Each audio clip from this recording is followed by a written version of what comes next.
45 ఏళ్ల నుండి రాజకీయాల్లో ఉన్నారు ఆయన. మొట్టమొదటిసారి ఎమ్మెల్యేగా 85లో నెగ్గారు, అంటే దాదాపు 41 సంవత్సరాల కింద నెగ్గారు. అంతకంటే ఒక 4-5 ఏళ్ల ముందు నుండి రాజకీయాల్లో ఉన్నారు. ఆయన నష్టపోయింది ఏముంది? ఆయన ఎమ్మెల్యేగా పనిచేశారు, ఎంపీగా పనిచేశారు, రాష్ట్ర మంత్రిగా పనిచేశారు, రాష్ట్రంలో డిప్యూటీ స్పీకర్గా పనిచేశారు, కేంద్ర కేబినెట్ మంత్రిగా పనిచేసినారు, అట్లాగే రాష్ట్ర ముఖ్యమంత్రిగా మీ ఆశీర్వాదంతో 10 ఏళ్ల పాటు పనిచేశారు. ఈ దేశంలో ఆయన చేయని పదవి అంటూ ఏం లేదు, ఒక ప్రధానమంత్రి పదవి తప్ప అన్ని పదవులు ఆయన చేశారు వాస్తవానికి. కాబట్టి ఆయనకు పోయిందేమీ లేదు, ఆయన బాగానే ఉన్నారు, ఆయనకి ఏం కాల ఏముంది. ఎందుకంటే ఆయన అన్ని చూశారు, గెలుపులు చూశారు, ఓటములు చూశారు. అన్నాడు అన్న నందమూరి తారక రామారావు గారితో కేసీఆర్ గారు మొట్టమొదటిసారి నెగ్గి మరి అధికారంలోకి వచ్చిన విషయం మీకు తెలుసు.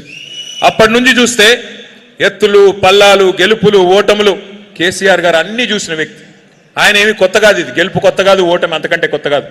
అందుకే ఎప్పుడు మేము ఎవరం కలిసిన నాయకులం కేసీఆర్ గారు ఒక్కటే చెప్తారు, మాకు గెలిస్తే పొంగిపోకూడదు, ఓడిపోతే కుంగిపోకూడదు, జీవితంలో ఇవన్నీ కామను, భయపడొద్దు అని చెప్తారు. కానీ నేను మిమ్మల్ని ప్రార్థించేది ఒకటే, వాళ్ళ నష్టపోయింది ఎవరు, నష్టం ఎవరికి జరిగింది ఆలోచించండి. కేసీఆర్ గారి మాట పెడచెవిన పెట్టినందుకు మనం కేసీఆర్ గారి మరి మాటలు వినకుండా మాయ మాటలు విన్నందుకు నష్టం ఎవరికి జరిగింది తెలంగాణలో అందరం కూడా ఆలోచించుకోవాలి. రైతులు ఎంత గొప్పగా భారతదేశానికి స్వాతంత్రం 47లో వస్తే 2014వ సంవత్సరం దాకా ఏ ప్రభుత్వము రాష్ట్రంలో కానీ కేంద్రంలో కానీ రైతు చేతిలో రూపాయి పెట్టిన ప్రభుత్వం ఎవరూ లేరు. రైతు చేతిలో అర పైసా పెట్టిన ప్రభుత్వం లేరు. రైతు దగ్గర వసూలు చేసిన వాళ్ళే అందరూ. భూమి శిస్తు పేరు మీద, నీటి తీరువా పేరు మీద, విద్యుత్ బిల్లుల పేరు మీద రైతు దగ్గర తోలు వలిచి వసూలు చేశారు.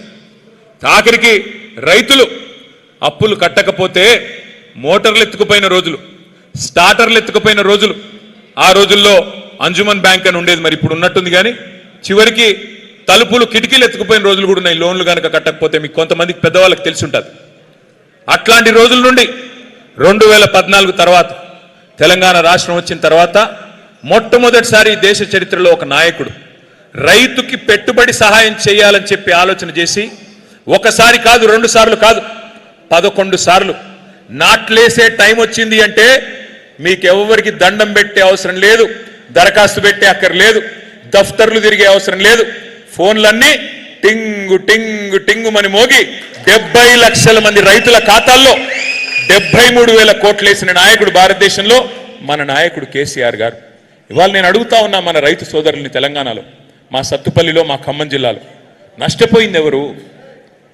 73,000 కోట్లు కేసీఆర్ గారు వేస్తే 11 సార్లు వేస్తే ఇప్పుడున్న ముఖ్యమంత్రి గారు ఏం చేశాడయ్యా ఈ 2.5 సంవత్సరాలలో అంటే 72 సార్లు ఢిల్లీకి మాత్రం పోయి వచ్చాడు.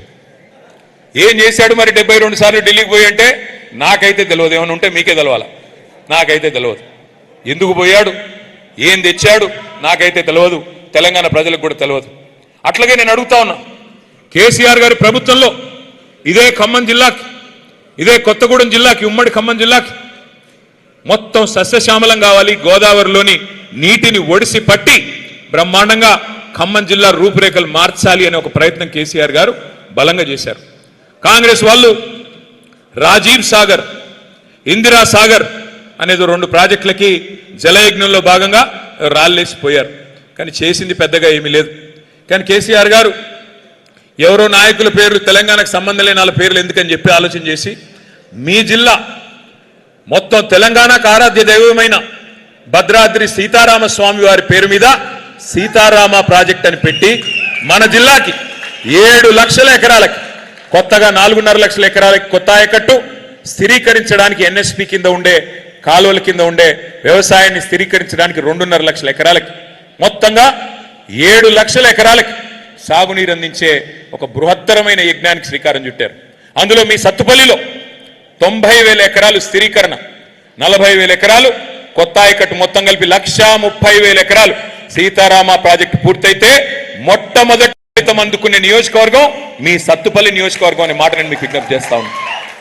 1 కాదు 2 కాదు, దాదాపు 10,000 కోట్ల రూపాయలతో ప్రారంభమైంది సీతారామ ప్రాజెక్టు. అందులో 8,000 కోట్ల రూపాయలు కేసీఆర్ గారి ప్రభుత్వమే ఖర్చు పెట్టింది. అంటే 80% నిధులు మనం ఆల్రెడీ ఖర్చు పెట్టాం. మరి 2.5 సంవత్సరాల్లో కాంగ్రెస్ ప్రభుత్వం వచ్చిన తర్వాత జిల్లా మొత్తం కాంగ్రెస్కే గెలుపు అందించిన తర్వాత వారు మనకేమిచ్చారు? ఇవాళ ఖమ్మం జిల్లా రైతులు ఆలోచన చేయాలి. జిల్లా నుండి 3 మంత్రులు ఉన్నారు. ఉప ముఖ్యమంత్రి గారు, వ్యవసాయ మంత్రి గారు, రెవెన్యూ మంత్రి గారు పవర్ఫుల్ పోర్ట్ఫోలియోలో ఉన్నారు. పవర్ అంతా